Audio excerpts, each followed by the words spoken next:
इन दोनों फोटो को ध्यान से देखिए।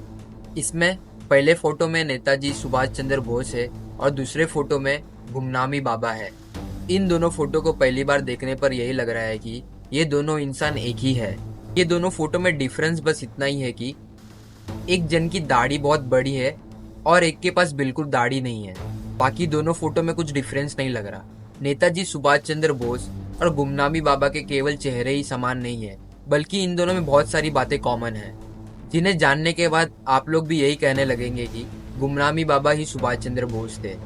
इस वीडियो में हम बात करेंगे नेताजी सुभाष चंद्र बोस और गुमनामी बाबा से जुड़ी 10 ऐसे बातों के बारे में तो आपको ये सोचने पर मजबूर कर देगा कि ये दोनों अलग अलग व्यक्ति नहीं बल्कि एक ही व्यक्ति है। और ये बात की पुष्टि नेताजी सुभाष चंद्र बोस के करीबी लोगों ने भी की है। तो चलिए शुरू करते हैं।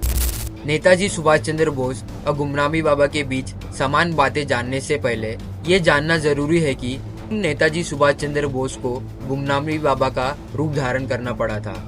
कई इतिहासकार ये मानते हैं कि 18 अगस्त 1945 में जो हवाई दुर्घटना हुई थी उसमें नेताजी सुभाष चंद्र बोस बच गए थे और उन्होंने ब्रिटिश सरकार को चकमा देने के लिए अपनी मौत की अफवाह फैलाई। भारत आने के बाद नेताजी सुभाष चंद्र बोस गुमनामी बाबा का रूप इसलिए धारण किए थे क्योंकि उनको पता चल गया था कि तत्कालीन भारत सरकार और ब्रिटिश सरकार उनकी खोज कर रही है और वो ब्रिटिश सरकार के हाथ में नहीं आना चाहते थे।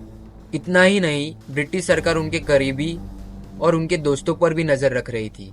अगर नेताजी सुभाष चंद्र बोस आजादी के बाद सामने आ जाते तो भारत सरकार उन्हें बंदी बनाकर ब्रिटिश को सौंप देती। यही कारण था कि नेताजी सुभाष चंद्र बोस को गुमनामी बाबा का रूप धारण करना पड़ा।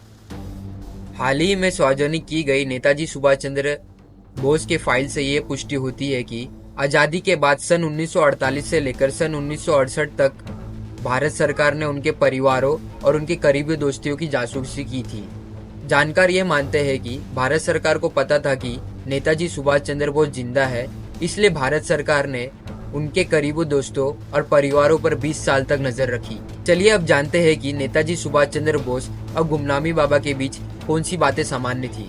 जिन लोगों ने नेताजी सुभाष चंद्र बोस और गुमनामी बाबा को देखा है वो लोगों का कहना है कि दोनों की शारीरिक रचना में बहुत समानता थी और वो लोगों का कहना था कि न केवल गुमनामी बाबा का चेहरा नेताजी सुभाष चंद्र बोस से मिलता है बल्कि उनकी आवाज और उनकी ऊंचाई भी उनसे मिलती है। गुमनामी बाबा से मिल चुके लोगों ने यह भी कहा कि गुमनामी बाबा को सुभाष चंद्र बोस से जुड़ी कुछ ऐसी बातें पता थी जो केवल उनके करीबियों और परिवार को पता हो। गुमनामी बाबा और नेताजी सुभाष चंद्र के बीच एक और सामान्य बात निकल के सामने आती थी। गुमनामी बाबा को भी अंग्रेजी, हिंदी और कई अन्य भाषा आती थी, बल्कि सुभाष चंद्र बोस को भी हिंदी, इंग्लिश और कई भाषा आती थी। ये चीज भी दोनों में समान दिखाई दे रही थी। गुमनामी बाबा से मिल चुके नेताजी सुभाष चंद्र बोस के कुछ सहयोगी ये भी बोलते हैं कि गुमनामी बाबा को सुभाष चंद्र बोस के जीवन में कुछ ऐसी घटनाओं की भी जानकारी थी जो केवल सुभाष चंद्र बोस और उनके करीबियों को पता था। इतना ही नहीं, नेताजी सुभाष चंद्र बोस और गुमनामी बाबा की हैंडराइटिंग भी बहुत मेल खाती थी। कई विशेषज्ञों ने उनके हैंडराइटिंग का अध्ययन किया और उन्होंने यही कहा कि ये दोनों हैंडराइटिंग एक ही व्यक्ति की हो सकती है। ये सारी बातें गुमनामी बाबा के सुभाष चंद्र बोस होने की बात को मजबूत कर देता है।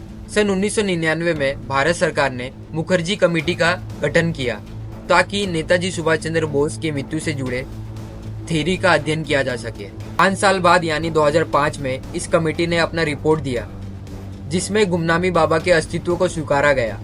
इस कमेटी ने अपने रिपोर्ट में ये कहा कि गुमनामी बाबा ही सुभाष चंद्र बोस है। ना तो ये बात स्वीकारा जा सकता है और ना इस बात को टाला जा सकता है क्योंकि उन्हें पर्याप्त एविडेंस नहीं मिले हैं। मुखर्जी कमेटी ने अपने रिपोर्ट में गुमनामी बाबा के इस थ्योरी को आगे इन्वेस्टमेंट करने का सुझाव दिया, लेकिन भारत सरकार ने इसमें आगे का इन्वेस्टिगेशन नहीं किया। आपको क्या लगता है, गुमनामी बाबा और नेताजी सुभाष चंद्र बोस एक ही इंसान थे? आपके विचार कमेंट में जरूर लिखिएगा। आज की वीडियो में बस इतना ही। अगर आपको ये वीडियो और मेरी कोशिश पसंद आई तो हमारे चैनल कहानी और स्टोरी को सब्सक्राइब जरूर कीजिए और इस वीडियो को लाइक और शेयर जरूर कीजिए। जय हिंद, जय भारत।